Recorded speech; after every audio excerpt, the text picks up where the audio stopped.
Stop planning marketing execution and start creating marketing strategy. Too many marketers are building marketing plans and strategies that are actually just a list of execution methods. Think about the last plan you had.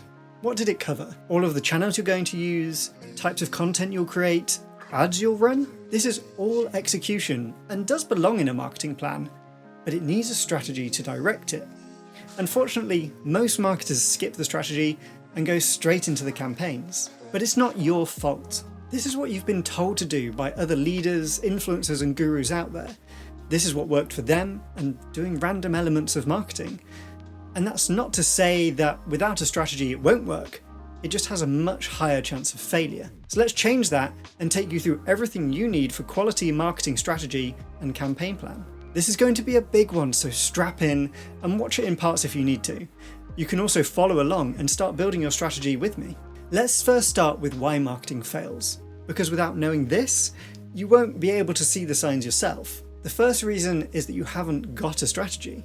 As mentioned earlier, without a strategy, you're throwing pieces of random marketing out into the world, hoping for success. You might have done some persona research and content research, but you don't know how to align all of that to your marketing, your business, and your product. This means that everything you do can fail and not have the success you've seen your competitors having.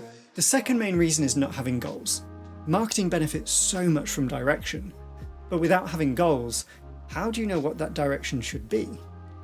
Now, typically, marketing's overall goal is to bring in more customers.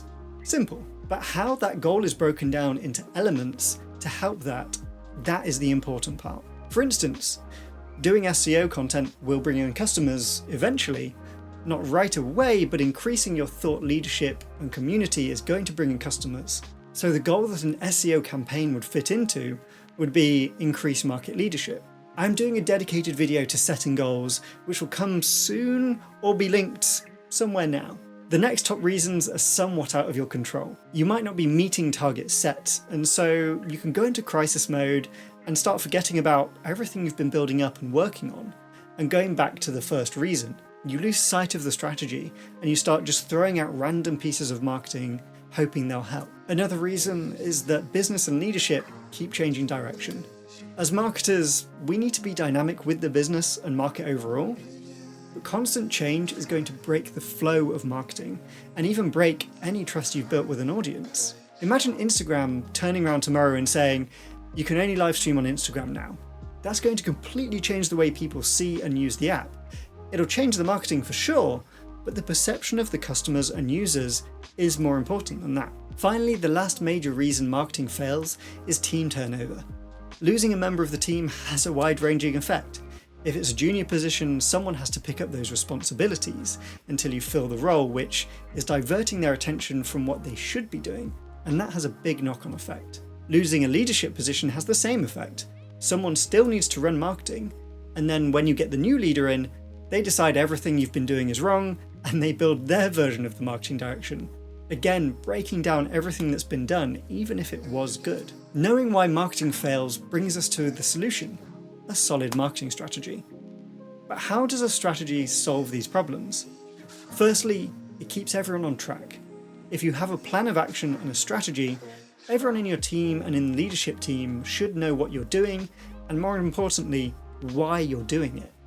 At any point in time, and I suggest on a regular basis, you can go back to this document and see if what you're doing matches up with your strategy. Are you actually bringing impact with this campaign and strategy? Secondly, it acts as a guide for every piece of work inside and outside a particular campaign. You might be running an influencer campaign and putting most of your resources into that, because that meets the goals of the marketing team. Then you also realize that a new feature or product is coming out in the business, and so you need to update the website. This website is an update outside of the campaign you've planned and the campaign you've been running, but it does need to be done. But with your strategy document, you knew this was coming up, and you have everything you need to get this work completed. The messaging, branding, and product description that will give this new product a consistent vibe with the rest of your brand.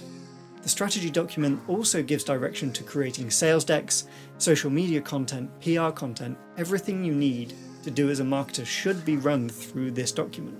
Finally, it makes your efforts measurable. We always talk about attribution and measurement in marketing. A lot of what we do can't reliably be measured, but with a strategy in place, you can measure anything. And why is that? Because you have your goals in there. If your main goal for a quarter or month is to increase market recognition for your brand, you'll have already planned the execution to increase it and have all of the metrics to be able to measure that in place. So at the end of that period, you can look back and go, yeah, that worked. One last piece of information before we go into what goes into a marketing strategy is how to make it successful. Having a marketing strategy is great. It will change your marketing for the better, but having it sit on a deck somewhere in Google Drive or Dropbox isn't going to help anyone.